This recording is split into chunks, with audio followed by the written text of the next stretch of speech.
Durante siglos, el conocimiento fue el fuego sagrado que iluminó la oscuridad de la ignorancia. No era una herramienta para escalar posiciones sociales, ni una moneda para negociar prestigio.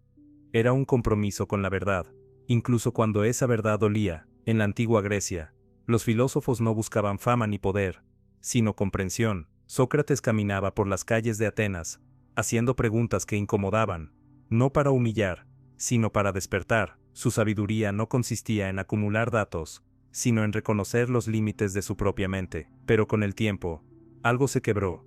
El saber dejó de ser una búsqueda interior para convertirse en un instrumento de control y beneficio.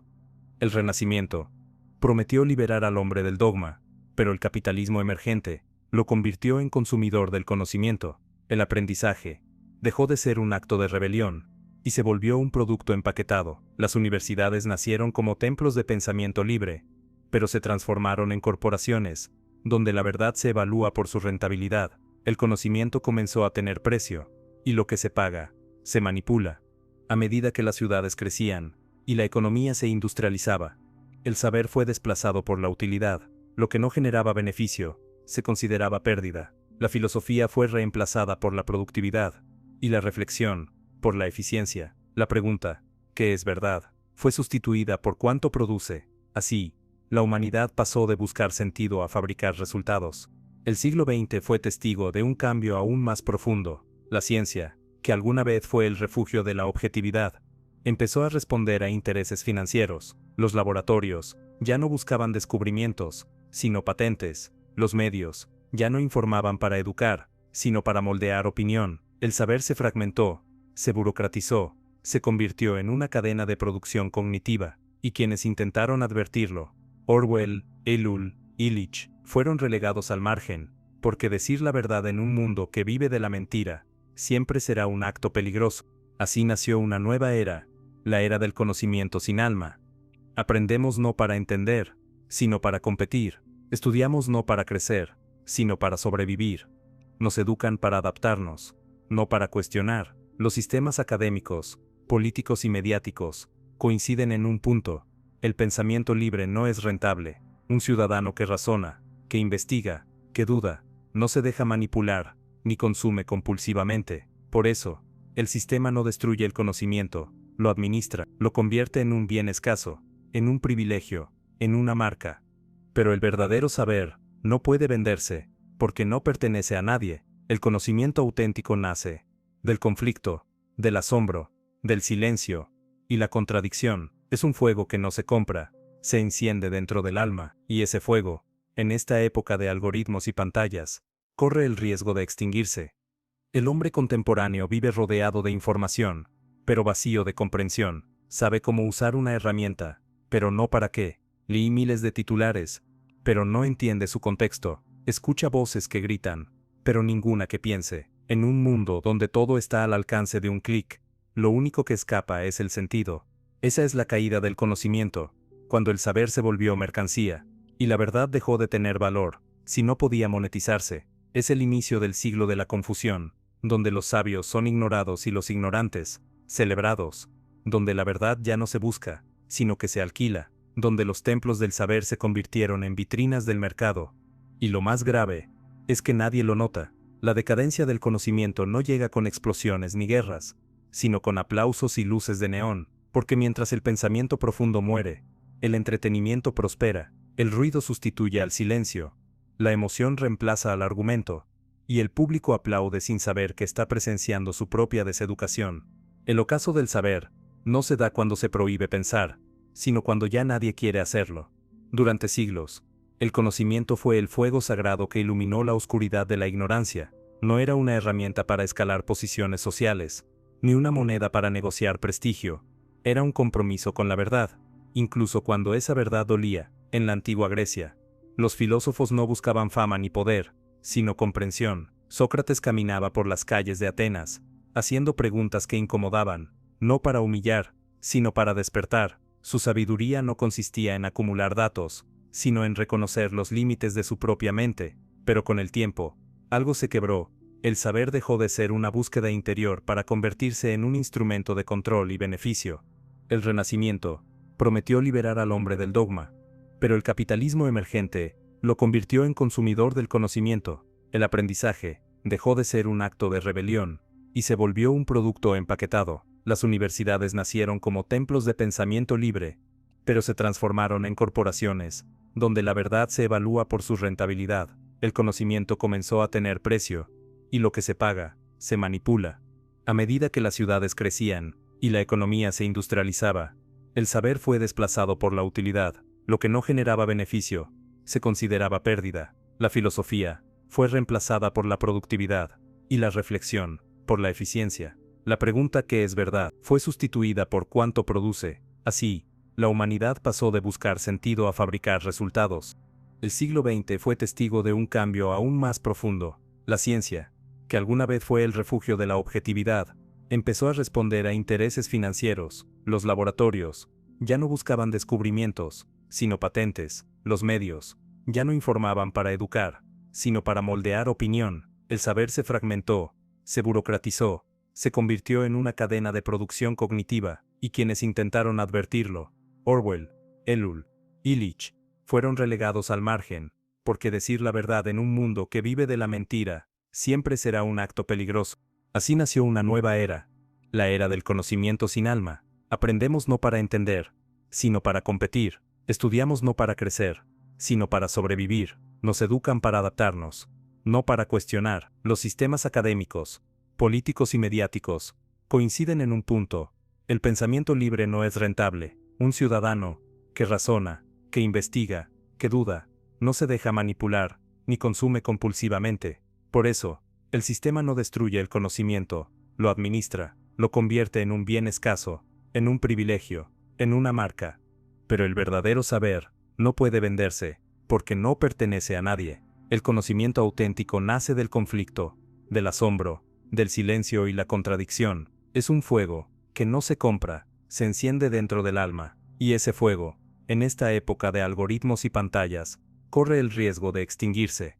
El hombre contemporáneo vive rodeado de información, pero vacío de comprensión. Sabe cómo usar una herramienta, pero no para qué. Lee miles de titulares, pero no entiende su contexto. Escucha voces que gritan, pero ninguna que piense. En un mundo donde todo está al alcance de un clic, lo único que escapa es el sentido. Esa es la caída del conocimiento, cuando el saber se volvió mercancía, y la verdad dejó de tener valor, si no podía monetizarse. Es el inicio del siglo de la confusión, donde los sabios son ignorados, y los ignorantes, celebrados, donde la verdad ya no se busca, sino que se alquila, donde los templos del saber se convirtieron en vitrinas del mercado. Y lo más grave, es que nadie lo nota. La decadencia del conocimiento no llega con explosiones ni guerras, sino con aplausos y luces de neón, porque mientras el pensamiento profundo muere, el entretenimiento prospera, el ruido sustituye al silencio, la emoción reemplaza al argumento, y el público aplaude sin saber que está presenciando su propia deseducación. El ocaso del saber no se da cuando se prohíbe pensar, sino cuando ya nadie quiere hacerlo. Hubo un tiempo en que la verdad se defendía con argumentos. Hoy, se negocia con audiencias. Lo que alguna vez fue un ideal filosófico se ha convertido en un producto más dentro del gigantesco mercado de la atención. El conocimiento ya no es una búsqueda del alma, sino una estrategia de marketing. Las ideas ya no se debaten, se venden, y los pensadores que alguna vez fueron perseguidos por decir la verdad, ahora se censuran a sí mismos para no perder contratos, patrocinios o seguidores. Así muere la verdad, no por represión, sino por conveniencia. La historia de esta comercialización del pensamiento comenzó con un cambio silencioso. A medida que el mundo moderno se industrializaba, también lo hizo el conocimiento. Los periódicos, las universidades, los laboratorios y las editoriales empezaron a depender de los mismos engranajes que movían la economía, la publicidad, la inversión y la competencia. La verdad dejó de ser una meta y se convirtió en un costo. Si la investigación no generaba beneficios, se recortaba. Si una idea no era rentable, se descartaba. Si un descubrimiento incomodaba al poder, se silenciaba. En los siglos XIX y XX la prensa era llamada el cuarto poder, porque podía fiscalizar a los otros tres, pero con la llegada de los conglomerados mediáticos, ese poder fue absorbido por el capital. Las noticias dejaron de ser una herramienta de conciencia y se transformaron en un producto diseñado para vender emociones. La información se volvió entretenimiento. El periodista, un actor, Y el espectador, un consumidor, la verdad ya no debía ser verificada, sino atractiva, porque en la economía de la atención, lo verdadero no es lo que explica, sino lo que impacta. El fenómeno se aceleró con la llegada de la era digital. Los algoritmos reemplazaron a los editores, ya no deciden las personas qué merece ser visto, sino las métricas. Lo que importa, no es la relevancia del contenido, sino su capacidad para generar clics, retención y polémica. Las plataformas descubrieron que la indignación vende más que la comprensión, que el miedo genera más tráfico que la razón, y que el caos informativo produce dependencia emocional. Así nació un nuevo modelo de negocio: la desinformación rentable. Hoy, los datos son la materia prima del capitalismo cognitivo. Cada búsqueda, cada comentario, cada clic, alimenta una máquina que estudia el comportamiento humano para manipularlo. Las redes sociales no son gratuitas, las pagamos con nuestra mente.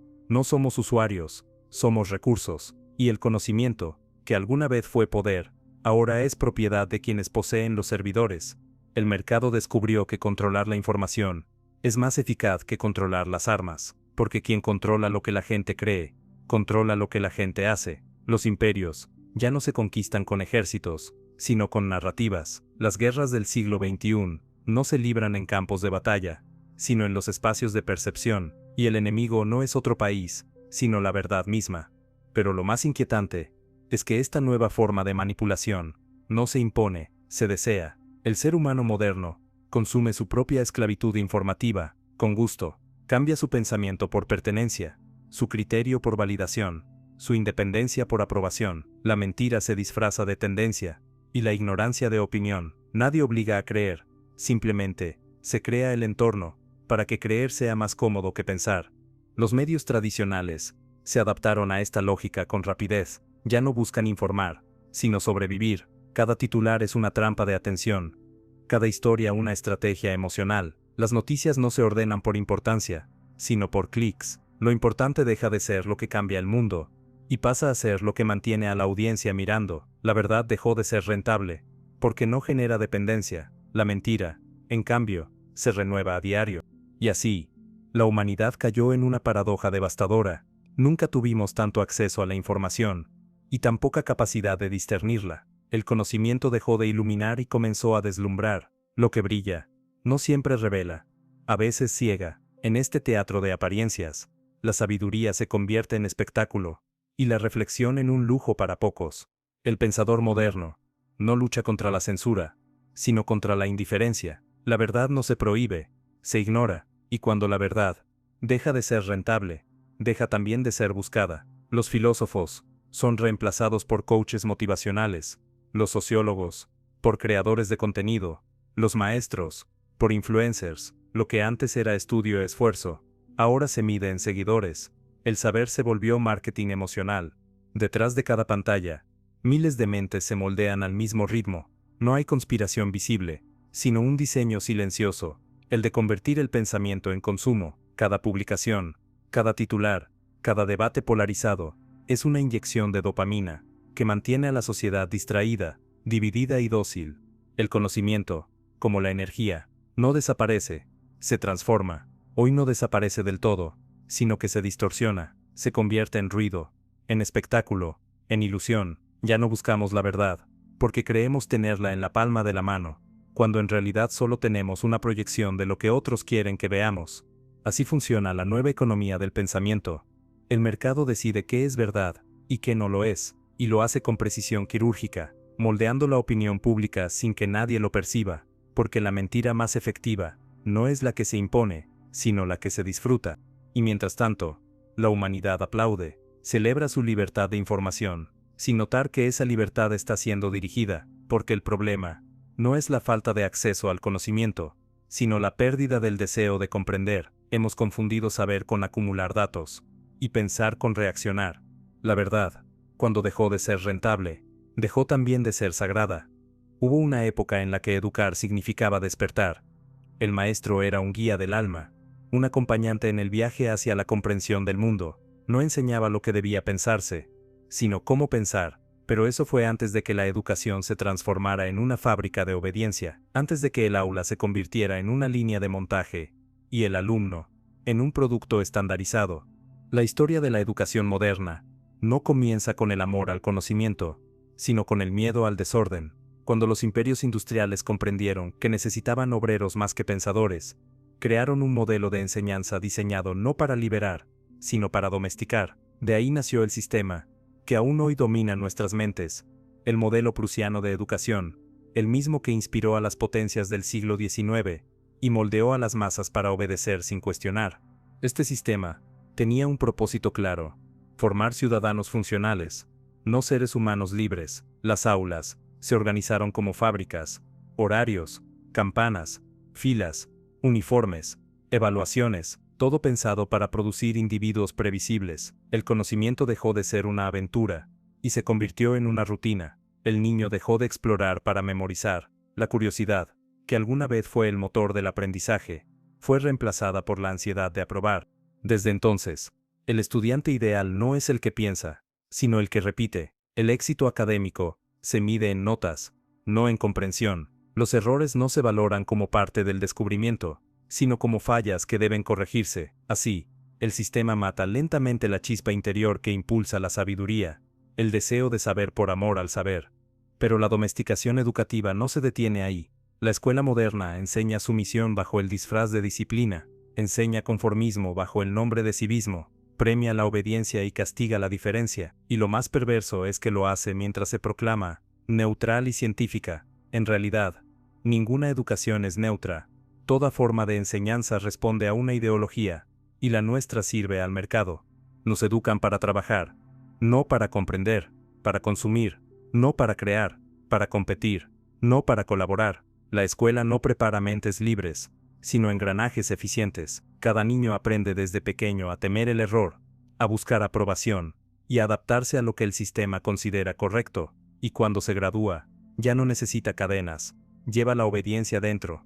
El filósofo Iván Illich advirtió que la escuela moderna no transmite conocimiento, sino dependencia. Enseña que el aprendizaje solo es válido si lo certifica una institución. De ese modo, se destruye la curiosidad natural del ser humano, que es el mayor enemigo de cualquier sistema de control. El niño que pregunta demasiado se convierte en el adulto que incomoda, y el adulto que incomoda es el ciudadano que no conviene.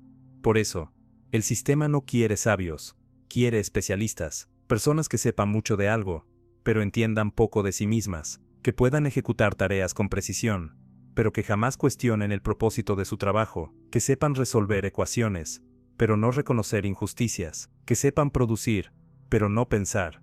El siglo XXI lleva esta domesticación a su punto más sofisticado. Las universidades ya no son espacios de pensamiento crítico, sino incubadoras de mano de obra calificada. La educación superior dejó de ser un camino hacia la libertad intelectual y se transformó en una inversión económica. Estudiar ya no es aprender, es comprar un título, y en ese proceso, el conocimiento se vacía de alma.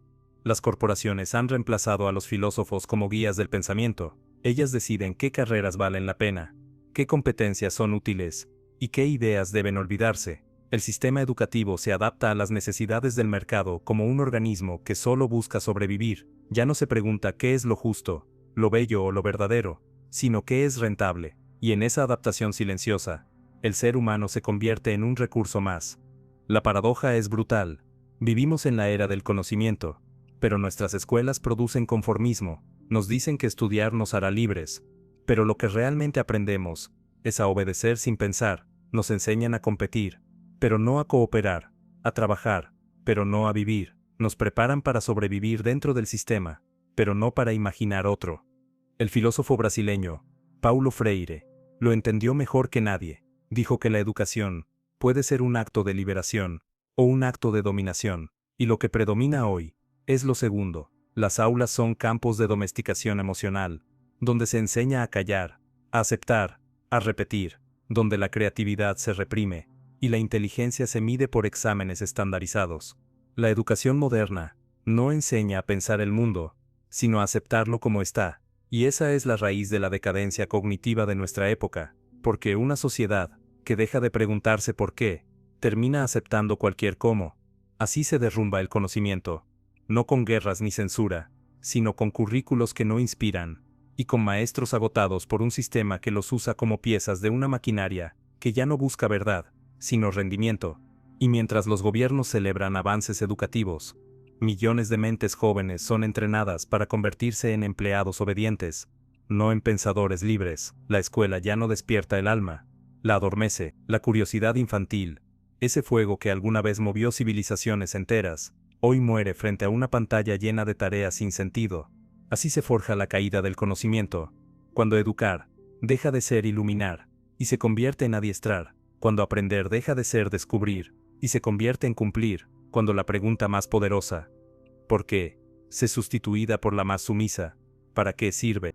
Y cuando eso ocurre, el ser humano deja de pensar, y cuando deja de pensar, empieza a obedecer. Si en el pasado, los maestros enseñaban a pensar, hoy, las pantallas enseñan a sentir sin pensar. El aula fue reemplazada por el algoritmo, y el conocimiento por el entretenimiento. Ya no se trata de formar ciudadanos, sino de capturar audiencias. La sociedad moderna ha entregado su educación al espectáculo, y lo ha hecho con una sonrisa en el rostro, porque lo que antes fue el templo del saber, ahora es el teatro de la distracción.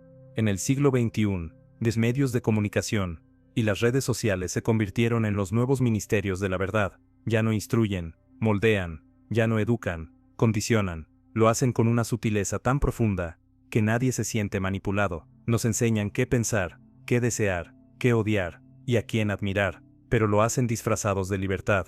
Tú eliges lo que ves, nos dicen, cuando en realidad el algoritmo elige por nosotros, y lo más inquietante es que lo hace con precisión quirúrgica. Conoce tus miedos, tus deseos, tus debilidades, mejor que tú mismo. Los viejos tiranos imponían ideologías, los nuevos, emociones. No necesitan censurar, solo distraer, porque una mente distraída ya no distingue entre verdad y mentira. El nuevo sistema educativo global no está en las universidades, está en las pantallas. Es un sistema sin aulas, sin profesores y sin libros, pero con millones de alumnos voluntarios. Todos estudiamos diariamente, sin darnos cuenta, en esta gran escuela de la manipulación emocional, donde las lecciones son likes, los exámenes son tendencias, y el diploma es la validación social. Esta pedagogía del entretenimiento enseña algo más poderoso que cualquier dogma. Enseña indiferencia, nos entrena para reír ante la tragedia, para banalizar el dolor, para convertir la ignorancia en comedia. Cada noticia se vuelve un meme, cada reflexión, un clip de 10 segundos, y así, la profundidad desaparece. La atención humana, ese bien sagrado del pensamiento, es ahora el recurso más cotizado del mercado. Lo que antes era un profesor guiando la mente, ahora es un algoritmo moldeando la emoción, y aunque parezca inofensivo, el impacto es devastador, porque una sociedad que solo busca entretenerse, pierde la capacidad de discernir. Cuando todo es contenido, nada importa. Cuando todo es viral, nada trasciende. Lo urgente devora lo importante, y la verdad se disuelve en el ruido. La televisión fue el primer laboratorio de esta manipulación. En los años 60 veían, pensadores como Neil Postman, ya advertían que los medios estaban convirtiendo la información en espectáculo. Hoy, las redes sociales han perfeccionado el mecanismo.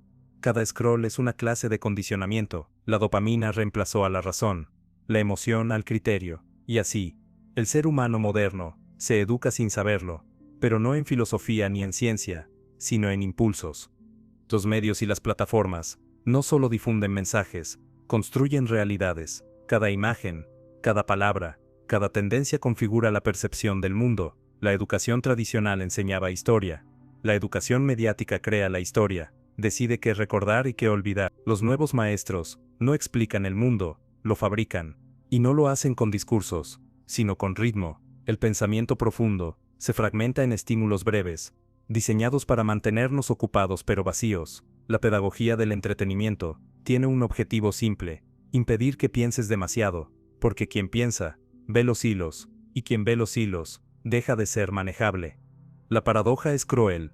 Creemos estar más informados que nunca, pero en realidad somos más moldeables que nunca. Las redes nos dan la ilusión de elegir, cuando en realidad elegimos dentro de los límites que otros diseñan. Nos sentimos libres porque podemos opinar, pero nuestras opiniones nacen de los mismos moldes ideológicos que el sistema distribuye disfrazados de tendencias.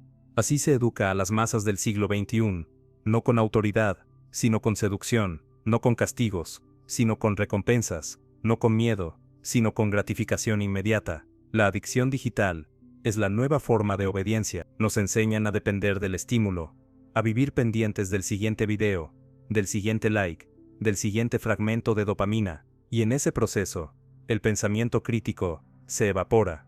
Cada segundo frente a la pantalla es una lección de sumisión emocional. Se nos entrena para reaccionar, no para reflexionar. El entretenimiento se convierte en anestesia social. La verdad ya no se oculta, se diluye entre risas, bailes y escándalos. La mentira ya no necesita disfrazarse, basta con ser divertida. Los medios actuales no informan, programan, y lo más trágico es que el espectador se cree el protagonista, se siente empoderado por poder opinar, cuando en realidad solo reproduce lo que el sistema quiere que diga. El nuevo ciudadano global no es un pensador, sino un repetidor. No busca la verdad, busca sentirse parte de algo. Así se consuma la nueva forma de educación, un proceso silencioso de domesticación emocional, donde cada estímulo entrena, cada video condiciona, y cada me gusta refuerza la idea de que pensar es aburrido, y que sentir, sin entender, es suficiente. El filósofo francés, Jacques Ellul, lo anticipó con una lucidez profética. La propaganda moderna no necesita convencer, solo debe saturar, y esa saturación es el nuevo libro de texto de la humanidad. El pensamiento libre se ahoga entre el ruido y la distracción. El conocimiento ya no es perseguido, simplemente es ignorado, porque en una sociedad donde todos gritan, nadie escucha. Y así, los nuevos maestros del mundo no son los sabios, sino los algoritmos. Ellos deciden qué aprendemos, qué olvidamos y qué creemos. Nos instruyen, pero no para despertar, sino para dormir con los ojos abiertos. Durante siglos, la humanidad creyó que el progreso era sinónimo de sabiduría, que avanzar en tecnología, economía y ciencia era también avanzar en conciencia, pero la historia reciente demuestra lo contrario. Hemos evolucionado en poder, pero no en entendimiento. Construimos máquinas que llegan a otros planetas, pero no sabemos convivir en el nuestro. Creamos sistemas financieros complejos, pero no comprendemos la pobreza que producen. Hablamos de libertad, mientras obedecemos a modelos invisibles que dictan cómo debemos vivir, vestir y pensar. La civilización moderna convirtió el progreso en un dogma. Ya no es una aspiración, es una religión, y su templo no está en las iglesias, sino en las universidades, las empresas y los parlamentos. Todo se mide en cifras, productividad y crecimiento. Pero, ¿qué pasa cuando una sociedad confunde el progreso material con el progreso moral? Pasa lo que estamos viviendo. Un mundo que avanza tecnológicamente mientras retrocede espiritualmente. El conocimiento se arrodilló ante el éxito. Lo que antes era búsqueda de verdad, se transformó en estrategia para triunfar. Ya no se estudia para comprender la realidad, sino para dominarla. Ya no se investiga para descubrir, sino para vender. El ideal del sabio fue reemplazado por el del experto, alguien que sabe mucho de algo, pero que rara vez se pregunta para qué sirve lo que hace. En este nuevo paradigma, pensar no importa, producir, sí. Desde la revolución industrial hasta hoy, la educación, la ciencia y la política se alinearon bajo una misma consigna: ser útil al sistema. Se glorifica la eficiencia, se premia la velocidad, se adora la rentabilidad, pero el costo de esa obsesión es altísimo. El alma humana, en nombre del progreso, destruimos el silencio, la contemplación y la duda, que eran los pilares del conocimiento auténtico. Ahora lo importante no es entender, sino avanzar, aunque no sepamos hacia dónde. El filósofo alemán Günther Anders advirtió que el hombre moderno ya no puede comprender la magnitud de lo que produce. Creó un mundo más grande que su mente. Tenemos conocimiento técnico, pero no sabiduría moral, y cuando el conocimiento se divorcia de la ética, deja de ser una herramienta, y se convierte en una amenaza. Esa es la tragedia de nuestra era. El saber ha perdido el alma que lo guiaba.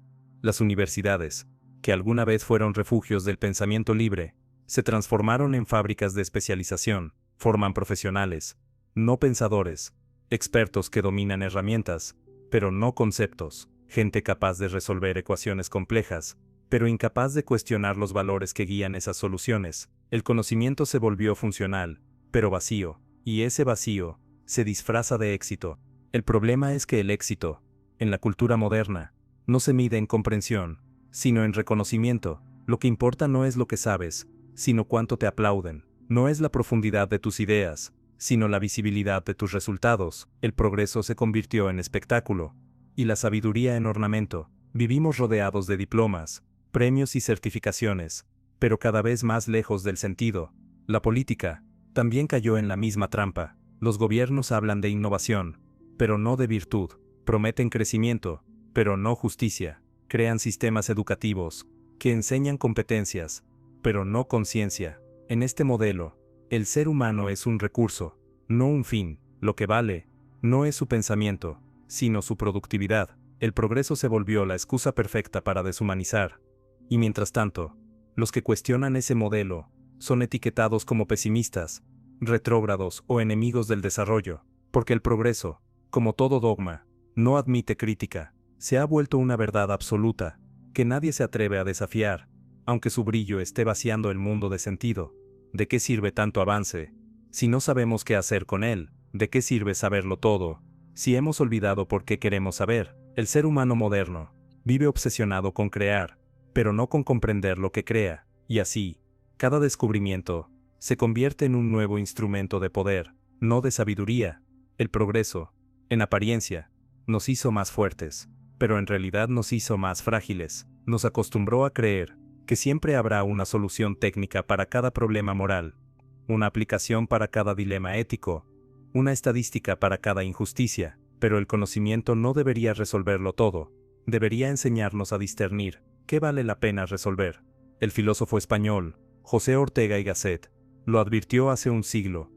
El hombre moderno tiene instrumentos de gigante, pero alma de niño. Poseemos el poder de los dioses, pero sin la responsabilidad de los sabios. Hemos conquistado la naturaleza, pero seguimos esclavizados por nuestra ignorancia emocional, y eso explica por qué, a pesar de tanto progreso, seguimos repitiendo los mismos errores ancestrales: la guerra, la codicia, la desigualdad. El verdadero progreso no consiste en multiplicar herramientas, sino en elevar la conciencia, pero la conciencia no da beneficios financieros. Por eso el conocimiento ha sido domesticado, puesto al servicio de la economía y despojado de su dimensión humana. Se premia al innovador que crea, no al pensador que advierte. Se valora más la novedad que la verdad, y así, la humanidad camina cada vez más rápido, pero hacia ninguna parte. La gran paradoja de nuestro tiempo es esta: sabemos más que nunca, pero entendemos menos que nunca, y esa es la señal más clara de la caída del conocimiento, porque cuando el saber deja de estar guiado por la verdad, y se somete al éxito, deja de ser sabiduría, y se convierte en negocio. El conocimiento que no cuestiona al poder, termina sirviéndolo, y eso es exactamente lo que ha ocurrido. La humanidad cambió el amor por la verdad, por la comodidad del progreso, pero el progreso sin alma no ilumina, enceguece. Toda civilización que ha creído dominar la verdad ha terminado cayendo por haberla vendido. No hay imperio que haya sobrevivido al momento en que el conocimiento dejó de servir al alma y comenzó a servir al poder. Roma, Egipto, Grecia, Babilonia, todas compartieron el mismo destino. Alcanzaron un esplendor técnico y político tan grande que olvidaron preguntarse por qué existían. La historia no se repite porque los hechos vuelvan, sino porque los hombres dejan de pensar. Grecia, cuna del pensamiento racional, vio nacer la filosofía como un acto de libertad. Sócrates enseñaba que el conocimiento era una forma de virtud, un camino hacia la integridad interior, pero cuando Atenas se convirtió en una potencia comercial, el saber comenzó a prostituirse. Los sofistas cobraban por enseñar el arte de convencer sin importar la verdad. Era el inicio de una era donde la sabiduría se medía por la habilidad de manipular. Los filósofos dejaron de ser buscadores del bien y se transformaron en oradores del beneficio. Grecia cayó cuando el pensamiento se convirtió en espectáculo. Roma, en su grandeza, heredó el conocimiento griego, pero lo utilizó como herramienta de dominio. Su educación formaba administradores, no sabios. Su cultura, basada en la conquista, convirtió el saber en un instrumento para mantener el imperio, no para elevar el espíritu. Los ingenieros construyeron acueductos y caminos que aún maravillan al mundo, pero la mente romana dejó de hacerse preguntas, y cuando una civilización deja de preguntarse por el sentido de lo que hace, su caída es solo cuestión de tiempo. Durante el Renacimiento, Europa revivió la llama del conocimiento, pero la encadenó rápidamente a los intereses de las monarquías y las iglesias. El arte, la ciencia y la filosofía resurgieron, pero pronto fueron financiados por los poderosos, como símbolos de prestigio, no como caminos de liberación. Los sabios servían a los reyes, los artistas a los mecenas, y la verdad volvió a depender del oro. La historia se repitió. Lo que comenzó como una revolución de pensamiento terminó en un negocio cultural. La Ilustración prometió emancipar al hombre a través de la razón. Atrévete a saber, proclamaba Kant, pero la razón también fue domesticada. Los mismos imperios que proclamaban libertad usaban el conocimiento para colonizar. La ciencia, en lugar de cuestionar el poder, lo legitimaba, y así, lo que debía iluminar el mundo, terminó justificando su oscuridad. La esclavitud, el racismo y la explotación industrial se defendieron con argumentos racionales. El conocimiento se convirtió en herramienta de control, y la verdad en propiedad del más fuerte. Cada época repite el mismo error con distintos disfraces. La verdad se valora mientras es útil, y se abandona cuando incomoda. Cuando el saber se vuelve rentable, deja de ser auténtico. Las civilizaciones caen no por ignorancia, sino por la corrupción del conocimiento. Cuando éste se pone al servicio del poder, deja de servir a la humanidad. Hoy vivimos una versión moderna de ese ciclo. Hemos reemplazado los templos por corporaciones, los sabios por expertos, y los filósofos por estrategas. No se trata de adoradores de dioses, sino de adoradores del éxito, y como en las civilizaciones pasadas, hemos confundido la acumulación de saber con la comprensión del sentido. La humanidad produce más conocimiento del que puede asimilar, y lo hace sin preguntarse para qué. Lo que fue tragedia en Roma, dogma en la Iglesia, y espectáculo en Grecia, hoy es negocio global. El conocimiento ya no se comparte, se patenta, la verdad ya no se defiende, se monetiza. Los mismos patrones se repiten con un disfraz contemporáneo. Detrás de la apariencia de progreso, la conciencia humana vuelve a dormirse. La verdad dejó de ser rentable desde el momento en que se convirtió en un obstáculo para el poder. Quien dice la verdad, pone en riesgo las estructuras que lucran con la mentira. Por eso los profetas fueron perseguidos, los filósofos silenciados, los pensadores marginados, porque la verdad, cuando no sirve al mercado, es subversiva, y toda civilización que margina a sus sabios está firmando su propia sentencia de muerte. El patrón es inmutable. Primero, la verdad inspira, luego, se vende, finalmente, se olvida. Cuando se olvida, la sociedad comienza a repetir sus errores creyendo que está avanzando. Esa es la gran ironía del progreso moderno. Creemos estar iluminados, pero caminamos sobre las sombras de las civilizaciones que perecieron por el mismo motivo. El colapso del conocimiento no ocurre de un día para otro. Es un proceso lento, casi invisible, que comienza cuando los pensadores se convierten en empleados del poder, cuando la sabiduría se vuelve un adorno institucional, y cuando la verdad se mide por su capacidad de generar aplausos. Es entonces cuando el alma colectiva se apaga, aunque la maquinaria del mundo siga girando. En el fondo, cada civilización ha tenido que decidir entre dos caminos, la verdad o la comodidad, y casi todas eligieron la comodidad, porque la verdad exige sacrificio, exige incomodidad, exige silencio y coraje, pero el sistema actual, como los imperios antiguos, solo recompensa lo útil, lo visible y lo inmediato. La verdad no entra en ese modelo. Por eso, al igual que las civilizaciones que olvidaron pensar, la nuestra avanza hacia el mismo precipicio, con una sonrisa en el rostro y un diploma en la mano. No caeremos por falta de tecnología, sino por falta de sabiduría, no por ignorancia, sino por haber hecho de la mentira un estilo de vida. La caída del conocimiento no es un evento histórico, es una constante moral. Cada época la vive de nuevo, cuando decide que la verdad es menos importante que el beneficio. Y quizá por eso, hoy más que nunca, el mundo necesita recordar algo que los antiguos sabían: no hay civilización que sobreviva cuando la verdad deja de ser rentable. Desde los albores de la civilización, el conocimiento ha sido el recurso más codiciado por los poderosos, no por amor a la verdad, sino por su capacidad de controlar. Quien controla lo que el pueblo sabe, controla lo que el pueblo piensa, y quien controla lo que el pueblo piensa, controla su destino. Así ha sido siempre. La historia del conocimiento es también la historia de su manipulación.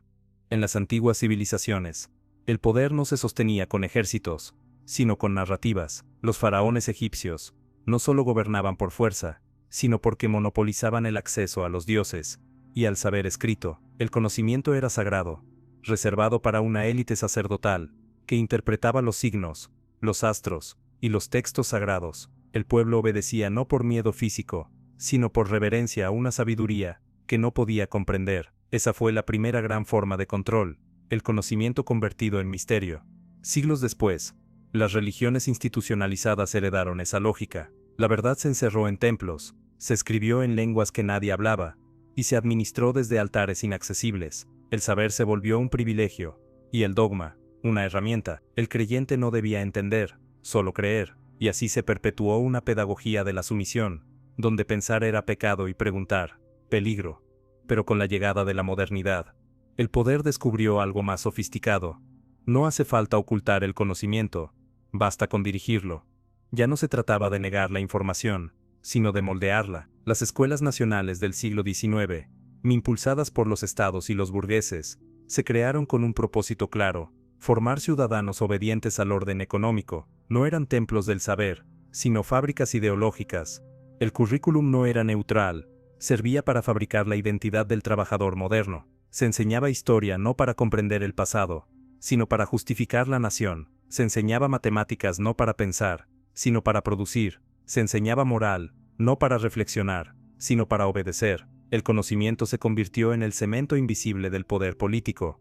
La educación se institucionalizó como un sistema de control emocional y cognitivo. El alumno debía aprender lo que el Estado consideraba útil. Se eliminaban los pensadores incómodos, se censuraban los libros peligrosos, se moldeaban los valores desde la infancia. Así se formaron generaciones enteras, que confundieron obediencia con virtud.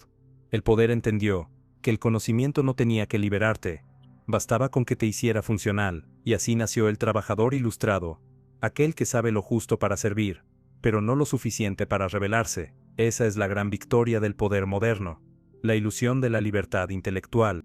En el siglo XX, los grandes imperios corporativos y políticos perfeccionaron esta estrategia, financiaron universidades, investigaciones, medios y discursos, no para descubrir verdades, sino para legitimar sistemas. Cada conocimiento tenía dueño, cada verdad tenía un patrocinador. Lo que no generaba ganancia o estabilidad era marginado, tachado de utópico, radical o peligroso. El pensamiento libre fue domesticado con el lenguaje del profesionalismo.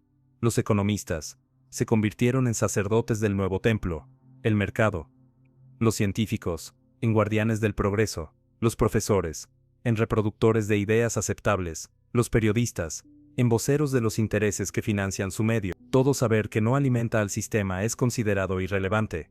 El conocimiento, entonces, se transformó en una herramienta de administración social. Ya no se usa para liberar al individuo, sino para guiarlo, clasificarlo, medirlo y moldearlo.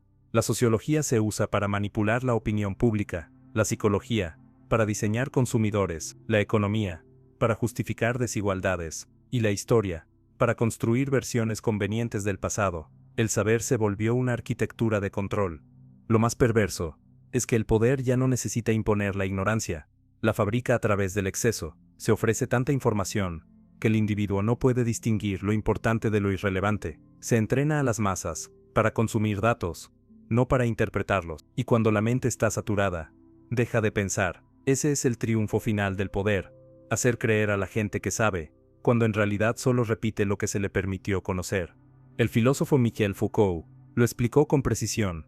El saber no se opone al poder, es una de sus formas más refinadas. Quien controla el discurso controla la realidad. Las ideas no dominan al mundo, los intereses que las propagan lo hacen. Por eso cada época tiene sus palabras sagradas: progreso, seguridad, libertad, productividad, conceptos que se repiten hasta perder su sentido, usados para justificar cualquier estructura de dominio.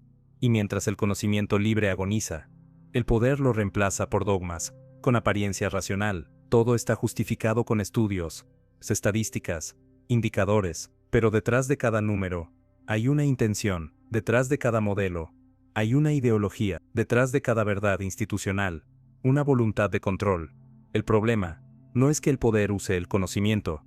El problema es que el conocimiento dejó de cuestionar al poder. Los sabios de hoy ya no son herejes, son consultores. El pensamiento se volvió un servicio, la crítica, una especialidad académica, la disidencia, una etiqueta marginal. El intelectual moderno, que debería ser la voz que incomoda, se ha vuelto el guardián del sistema que lo alimenta.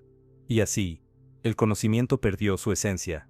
Ya no libera, administra, ya no ilumina, regula, ya no busca la verdad, sino la estabilidad. En un mundo donde la verdad no es rentable, el poder se convierte en su editor, decide qué se publica, qué se enseña, qué se recuerda. Pero hay algo que el poder siempre olvida, que la verdad no muere, solo espera, porque aunque el sistema pueda dominar las palabras, nunca podrá extinguir la necesidad humana de comprender, siempre habrá una mente dispuesta a romper el molde, a preguntar lo prohibido, a encender de nuevo el fuego del conocimiento libre. Celitia demuestra que los imperios más poderosos caen cuando su conocimiento deja de servir a la verdad. Roma, la Iglesia, los regímenes totalitarios, todos tuvieron bibliotecas inmensas, pero mentes encadenadas, y así como ellos, también este mundo que vende sabiduría en cuotas, terminará derrumbándose, porque el conocimiento que se usa para dominar, tarde o temprano, se vuelve contra quien lo maneja. No hay forma más efectiva de dominar a una sociedad que enseñarle a sentir culpa por pensar diferente. La historia del control humano no se ha sostenido solo con ejércitos, sino con mecanismos morales. Si el conocimiento define lo que el hombre sabe, la moral define lo que se atreve a hacer con ese saber, y, durante siglos, quienes han gobernado el mundo entendieron que controlar la moral es más poderoso que controlar la mente. Las grandes civilizaciones aprendieron a fabricar una moral conveniente. En Egipto, la obediencia era un deber sagrado. En Roma, la virtud consistía en servir al imperio.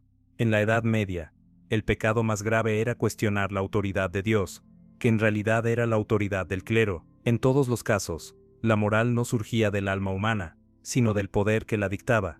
Era un código diseñado para mantener el orden, no para buscar la verdad.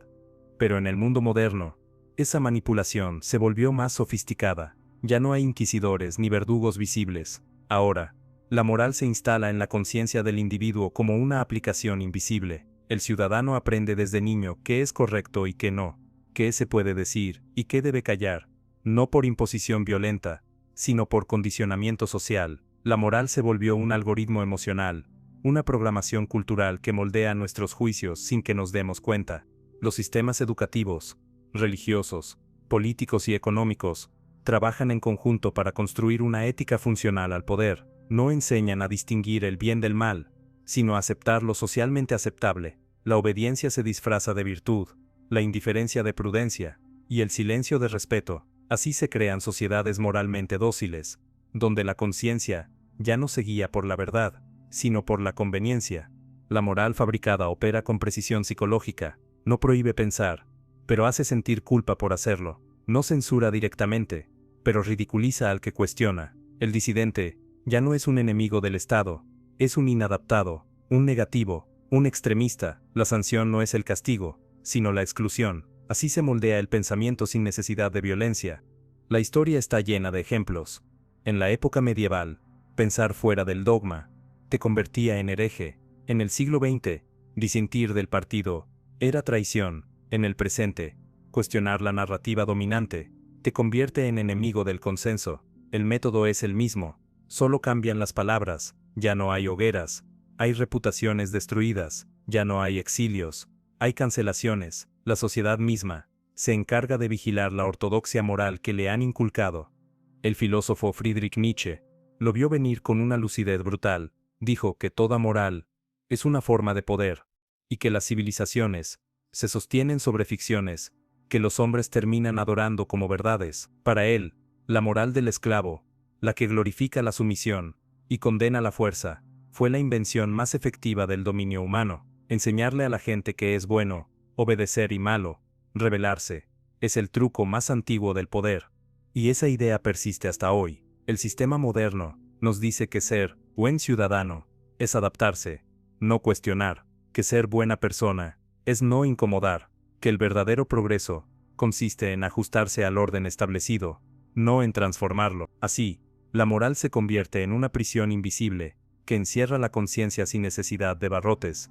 Lo más inquietante es que esta moral fabricada no destruye el conocimiento, lo neutraliza. Permite saber mucho, pero no aplicar ese saber donde realmente duele. Se puede hablar de justicia, siempre que no se cuestione el dinero. Se puede hablar de libertad, siempre que no se desafíen las instituciones. Se puede hablar de verdad, siempre que no contradiga los intereses de quienes la administran. Es una moral que tolerará cualquier idea, mientras no se convierta en acción.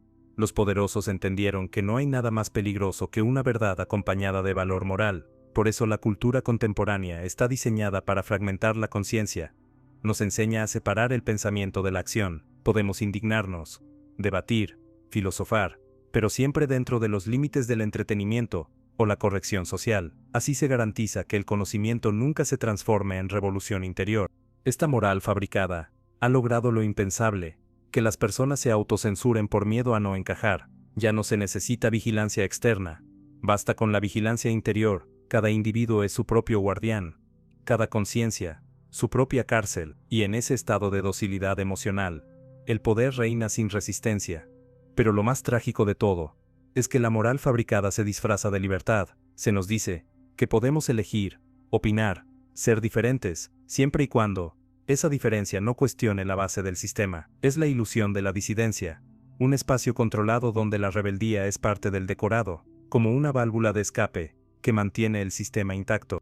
Las civilizaciones del pasado usaban cadenas y látigos, la nuestra usa culpa y aprobación, y ambas funcionan igual, porque el miedo a pensar sigue siendo el mismo, solo cambió de nombre. Hoy se llama miedo a ser juzgado, miedo a perder oportunidades, miedo a no ser aceptado. Es un miedo que no se siente impuesto, pero está profundamente arraigado en la estructura social. Por eso, cuando la verdad deja de ser rentable, el poder fabrica una moral que la sustituya, una moral de apariencias, diseñada para mantener la estabilidad emocional de las masas, pero no su libertad. Se promueve una ética de consumo, de imagen, de obediencia maquillada de virtud, y el resultado es devastador, una humanidad que se siente moralmente superior, pero espiritualmente vacía. El conocimiento que no cuestiona la moral dominante, deja de ser sabiduría, y se convierte en adorno, porque la verdadera sabiduría no obedece, incomoda, no busca agradar, busca despertar, y ese es el tipo de conocimiento que el poder teme, aquel que no puede comprarse ni manipularse, porque nace de la conciencia y no de la conveniencia. La caída del conocimiento no empezó con la ignorancia, sino con la moral domesticada, con el día en que dejamos que otros definieran por nosotros qué es justo, qué es bueno y qué es verdad. Desde entonces, no vivimos bajo el peso de la mentira, sino bajo el confort de una verdad fabricada. Y así, el poder ya no necesita reprimir, basta con educar. Vivimos en una época en la que el éxito ha reemplazado a la verdad, como medida de valor. Ya no importa si algo es justo, profundo o sabio, importa si funciona, importa si vende, importa si se ve bien. La moral moderna ya no se basa en la virtud, sino en la rentabilidad. La verdad dejó de ser una brújula moral para convertirse en una estrategia de marketing, y así, el conocimiento, esa antigua llama que guiaba el alma, se ha convertido en una mercancía que brilla mientras sea útil al sistema. Esta moral del éxito no es una consecuencia del capitalismo, sino su esencia espiritual. Es una religión sin dioses visibles, pero con millones de fieles. Su mandamiento principal es simple: serás lo que consigas, no importa cómo llegues, ni a quién destruyas en el camino. El éxito se volvió una especie de salvación moderna, una redención a través de la visibilidad y el consumo. El hombre ya no busca la verdad, busca ascender, y quien asciende se siente legitimado para definir lo que está bien y lo que está mal. Desde temprana edad, se nos educa en esta liturgia invisible. Las escuelas enseñan competencia, no cooperación. Las universidades preparan para ganar, no para comprender. Los padres, sin saberlo, transmiten la idea de que la vida es una carrera. Cada diploma, cada logro, cada título, se convierte en una medalla moral. El éxito no solo se admira, se moraliza. El que fracasa no es solo desafortunado, es considerado un error humano, una anomalía, una advertencia viviente de lo que no se debe ser. Así, el conocimiento se contamina con la lógica del mercado. Los sabios son reemplazados por referentes, los filósofos por mentores, y las ideas por productos intelectuales. La cultura se convierte en marca personal, las universidades en negocios, los científicos en embajadores de empresas. El pensamiento crítico ya no se mide por su coherencia, sino por su impacto mediático. La verdad se calcula en reproducciones, en cifras, en métricas. Pero esta moral del éxito es profundamente perversa, porque convierte la apariencia en verdad. Lo que triunfa se asume como correcto, y lo que fracasa, como falso. La historia está llena de ejemplos. Las ideas que alguna vez fueron rechazadas, la teoría heliocéntrica, los derechos humanos, la crítica a la esclavitud, solo fueron aceptadas cuando se volvieron útiles o rentables. La verdad solo triunfa cuando conviene al poder. Antes de eso, es condenada, ridiculizada o ignorada. La cultura contemporánea ha elevado esta lógica al extremo. El pensador ya no es valorado por su sabiduría, sino por su influencia. La investigación no busca iluminar, sino posicionar. Las artes no buscan despertar, sino vender. Hasta la espiritualidad se ha convertido en un negocio rentable, un producto de consumo con promesas de éxito interior, a cambio de dinero. Todo lo que alguna vez fue sagrado ha sido convertido en servicio premium. Y lo más triste es que el hombre moderno ya no percibe esta corrupción. Ha sido educado para creer que el éxito es una forma de verdad, que quien gana tiene razón, que quien tiene poder sabe, que quien fracasa no entendió las reglas del juego. Pero ¿qué pasa cuando todo el sistema está diseñado para premiar la mentira bien presentada y castigar la verdad mal vendida? Pasa lo que estamos viviendo, un mundo brillante por fuera, pero vacío por dentro. La moral del éxito no castiga la mentira, sino el fracaso, no condena la injusticia, sino la ineficiencia. Y bajo esa lógica, el conocimiento se prostituye, los intelectuales moderan sus ideas para no incomodar, los científicos adaptan sus conclusiones a quien financia el estudio, los periodistas suavizan la verdad, para no perder anunciantes, la verdad se ajusta al cliente, y el cliente es siempre el poder.